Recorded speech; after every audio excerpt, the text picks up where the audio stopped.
Daha da kanatır.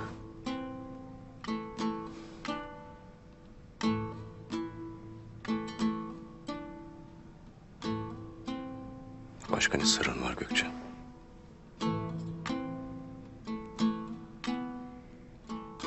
Kurdoğlu'nun bir adamı vardı. Gümüştekin gibi obaya lanet saçardı. Ertuğrul Bey'im ağır yaralıydı. Ölümle cebelleşirken bu adam onu öldürmeye geldi.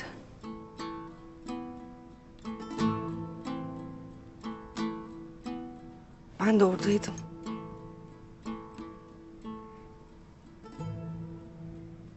Ertuğrul Bey'imi korumak isterken...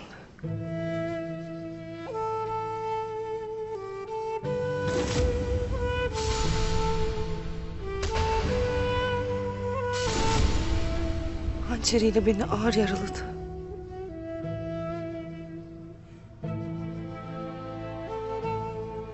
Bu yaranın...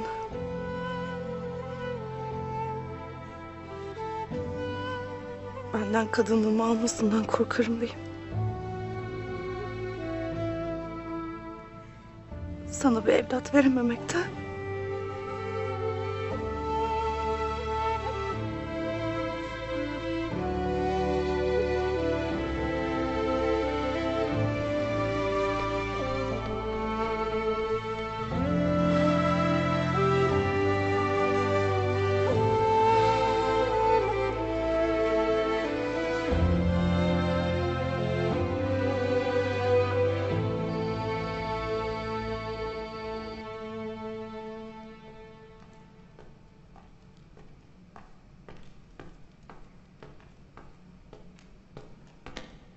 Emir Hazretleri, Tüccar Abdullah Tebriz'den gelmiş.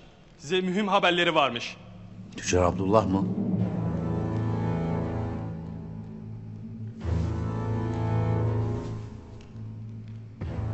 Al onu içeri.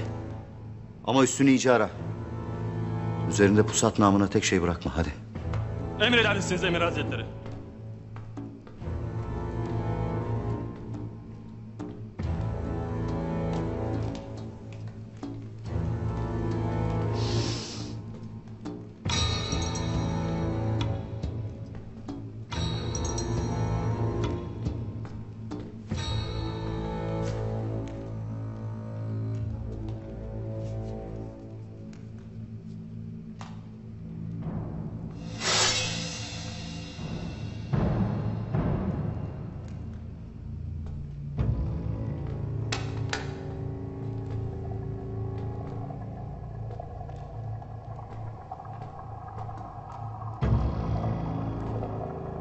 Bu kadar tedbire gerek yoktu Saadettin. Geçmişte bana ettiklerini Amuderya'nın kutlu suyuna atıp öyle geldim. Ögeday'ın seni ordusundan attığını duydum. Yetmemiş, bir de başına ödül koymuş. Ben de Ertuğrul'un pek güvendiği Niti'nin kellesini alıp itibarını yerle bir ettiğini duydum. Ne istersin? Ertuğrul'u. Tıpkı senin istediğin gibi.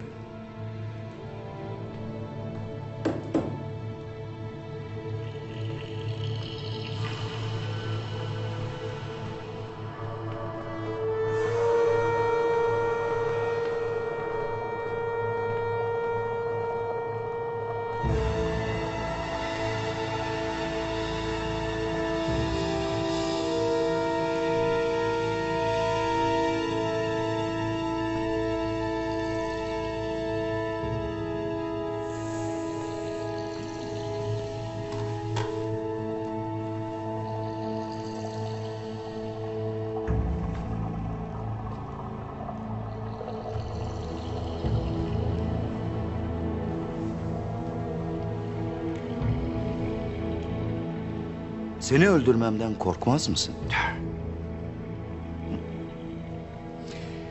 Ah Saadettin ah. Bugüne kadar bana yazdığın bütün mektuplar elimde.